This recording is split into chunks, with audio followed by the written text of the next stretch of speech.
Good evening. My name is Jasmine Ashley Tago, and I'm here today with Jessica Bridges Palmer as we celebrate Pro Bono Week this week. Jessica has been a long-standing volunteer at FLAC. I actually came to meet her, and so I'm so excited about this interview and really keen to hear about her experiences and her take on Pro Bono as a whole. So welcome, Jess. Thank you. So my first question to you is, what volunteering role do you have at FLAC and how long have you been doing it? Okay, so I started out the summer after I got my LPC, which was in 2012, I believe. And I was a general volunteer. It was a really sort of coveted role. And I initially covered civil litigation, family. I originally covered immigration, all the things that I had just been trained in and done my specialties in. Obviously, then the law and immigration changed. Then I moved into doing some housing advising. And so I've gotten a really wide experience of volunteering there, a really generalist. And I have recently also taken on some of the triaging function that is also an essential part of our work. Speaking of that, I just have to acknowledge and thank you so much for all the efforts that you've put towards making FLAC run holistically, as in you don't just restrict yourself to the advice. You've really rolled up your sleeves and helped us wherever there has been a need. And to me, that shows great commitment to Pro Bono overall. So I just want to say a huge thank you to you and shout you out for that, because you were a real lifeline at a period when we really needed the additional assistance, especially since COVID struck. So thank you so much for that. It's been a pleasure, honestly. I've been so happy to be able to do it in this extraordinary time that we're living through. Yes, yes. So why do you volunteer at FLAC? And why do you think that pro bono volunteering is important? So this goes now back to what you were just saying. I originally volunteered at FLAC to, as I expect a lot of people do, both a sort of two-part thing, because trying to get a training contract, so wanting to make use of the law degree that you've just spent years and money and the LPC getting, but also to bolster your CV, of course, to get that ever elusive training contract. However, when I never did get a training contract and eventually just sort of, I didn't try that hard at that, and eventually just sort of gave up on it, I just kept doing it and have been doing it for the last 8 years or whatever, because it genuinely became one of the most satisfying parts of my life. As or more rewarding, I would say, than my working life, although I enjoy that very much too. And there is some nice crossover between the two of them. But yes, I stayed. And we're glad that you did. And as to why, again, going back, alluding to something that you just said, as to why I think pro bono is important, it's purely, I would invite anyone to just go and spend one shift doing it, and you would see the need. That's why you do it. As soon as you try it, you will see just, the level of need makes it's a self-fulfilling prophecy. Yes, I agree with that. So my next question for you is there a success that you've had for a client that you're particularly proud of? And if so, did you help the client, and what was the outcome? There certainly is. There are a couple that I am pleased with. Some just in the process itself, and in the difference that even within one session, perhaps, the difference between the way a person, when they arrive at you and are often in crisis of some kind and are telling you their story, and how you can transform that a little bit even through the course of one session. But the particular instance that I am very, very proud of, which I think you are familiar with, was an incredible story of a woman who had opened her door to some court-appointed bailiffs, and they were court-appointed bailiffs, and they had the headed paper, who barged their way into her home because she didn't know she could stop them, and began itemizing items in her home. She was trying to get her young son out the door to school. It was in the morning. They refused to leave her house, stayed for hours. It transpired that her ex, who had never lived at the address, had nonetheless managed to take out all kinds of credit and cards, store cards, this kind of, low-level loan shark type debts where they really aren't too careful about what it's secured against or what address you register it at. They just want to trap you into that. And they had come to collect £3,000, and they'd stayed in her home and wouldn't leave. And she's intimidated, went round her house itemizing the value of her television, her sofa, and that kind of thing, to the point where she, in desperation, clearly, because money fears will do this to people, phoned her sister, who had saved £3,000 for her baby that she was very shortly to have. She was heavily pregnant. And her sister came around, emptied this savings for her baby, came around, and they gave £3,000 of cash to this bailiff. They did the thing which clients must do, and it was a very smart thing. Although, this is one thing I wish that I would change if we could, is the point at which people come to us. Yeah. But she brought a stack of paperwork, which is the key thing. And I was looking through it, and yes, it's all very official, and yes, they are court-appointed bailiffs. But as I looked through these tens of letters over all this time that had led up to this visit, I noticed there was not one actual legal authority that allowed them to lay any claim to any possession of hers. None of it was in his name at that address. And so I wrote a very strong letter, but very cautious, because you never quite know exactly what you're dealing with at that point. You're only seeing one side of the picture. Just saying, where have you found, where do you have the legal authority to claim these debts against this household at all? And the next thing we heard, I expected that we would get some letter back from them with some bluster, or perhaps that they would actually, that the client had just not produced those bits. But the next thing we heard, they had returned the £3,000 cash that they had taken off her at that address. And I think that is absolutely I think that's possibly one of the greatest achievements of my life. Yeah. It's an amazing outcome. It really is. To get cash money back off bailiffs like that. Yeah. And that's the simple power of the law. Yeah. That's how you can use it. And that's why pro bono is so important, because somebody like that clearly is not going to be in a position where they can approach a lawyer. And in fact, they believe that they have been engaged with the legal system, because that's the way it has been sold to them to get their money off them. Yeah. So it's pushing back with exactly the same, saying, no, you have this position in this. This law works for you too. Yeah. Yeah. So it's just so rewarding. If I don't have another big career achievement in my life, I will be content with that kind of thing.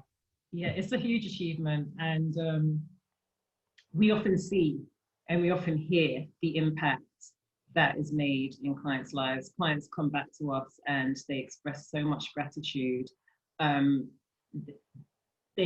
They literally have been given the opportunity to exercise rights that they wouldn't have been able to exercise if they didn't come across people giving up their time to assist. And so it's so valuable. And sometimes see the outcomes, especially because it's one-off advice.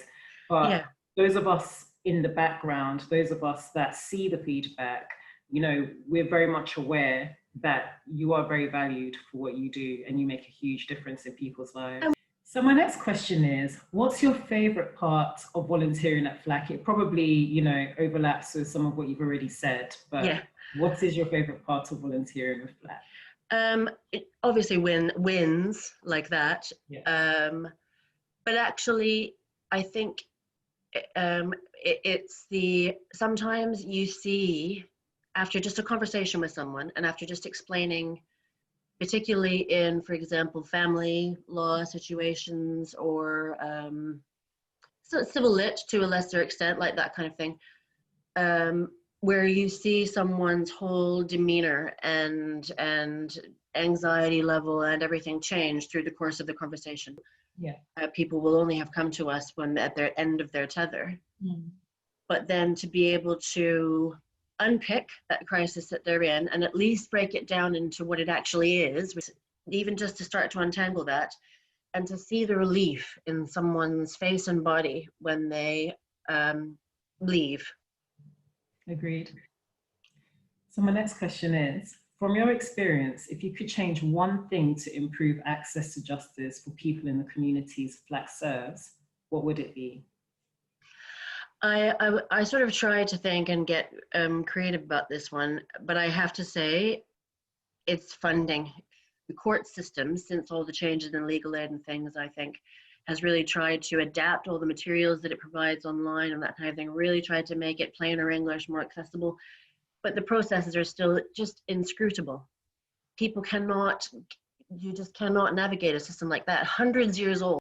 I don't see how you can redress that balance again without putting some money back into at least making the materials and the process accessible, even if it's not more individuals like us, although that would certainly help. If they're not going to pay or allow for people to access paid lawyers, then yes, fund more free lawyers for people who have still educated and qualified themselves to do that, so they don't have to, you know, it's still a free resource to a certain extent, but there's no way of getting around of infinitely creative solutions to overcome what is just a severe underfunding problem, as it is across housing and all these other issues that we see. Thank you. So now, moving on to this concept of a client-focused legal advice service. This is something that we've been striving towards at FLAC. It is a work in progress, you know, in terms of refining our processes and our systems. And I just wanted to know what your experience of this holistic approach to client care has been at FLAC. It starts with triage, and I have certainly understood that more now since I've been doing more of that, because quite often people don't know actually what their legal problem is.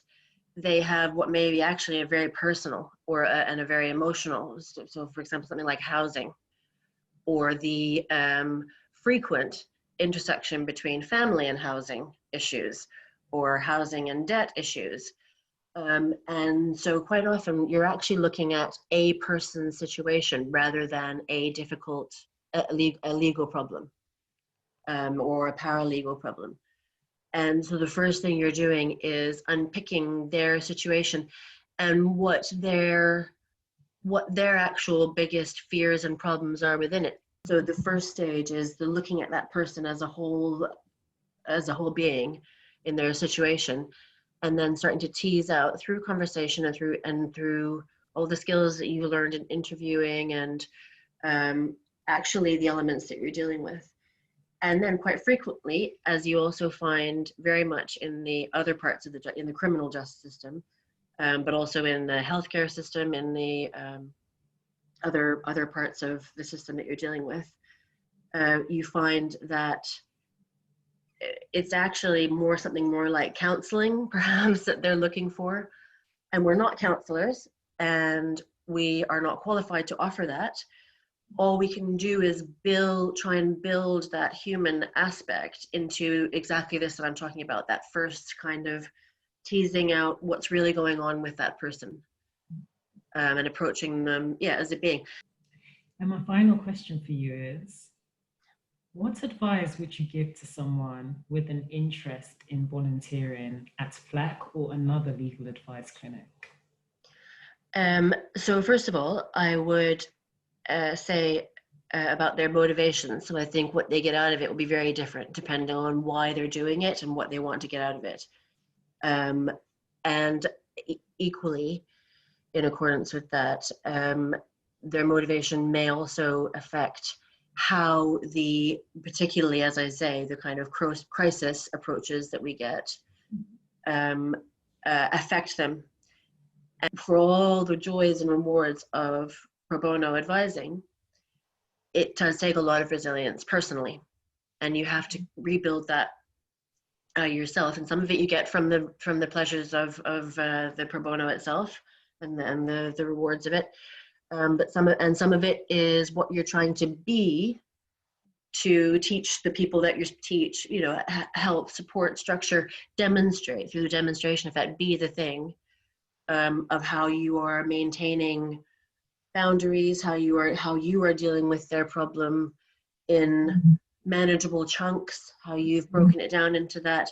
And you also need to be doing that in your own life and in how you approach the time and the emotional and intellectual energy that you give to pro bono advising. You have to build yourself back and have that time and space for you, so that you can even continue doing that. You're already committing something on top of what most people are trying to do in this life. Mhm. Thank you so much. I Thank hope you. that worked. I've got so much glasses glare, but anyway, I'll just have to be that glasses glare person. Thank you for your time on this. And once again, I just want to say a huge thank you to you for all you do, and also extend that thanks to all of our volunteers who do amazing work at FLAC. We literally wouldn't be able to support the community if if we didn't have you on board. So it is not something that we take lightly. So thank you. I think we're all so proud. I mean, anyone who knows anything about law centers or legal advice in that way reveres Toynbee Hall almost as much as I do, and I think we all do. As I opened up on, it's the proudest thing in my life, I think. Thank you.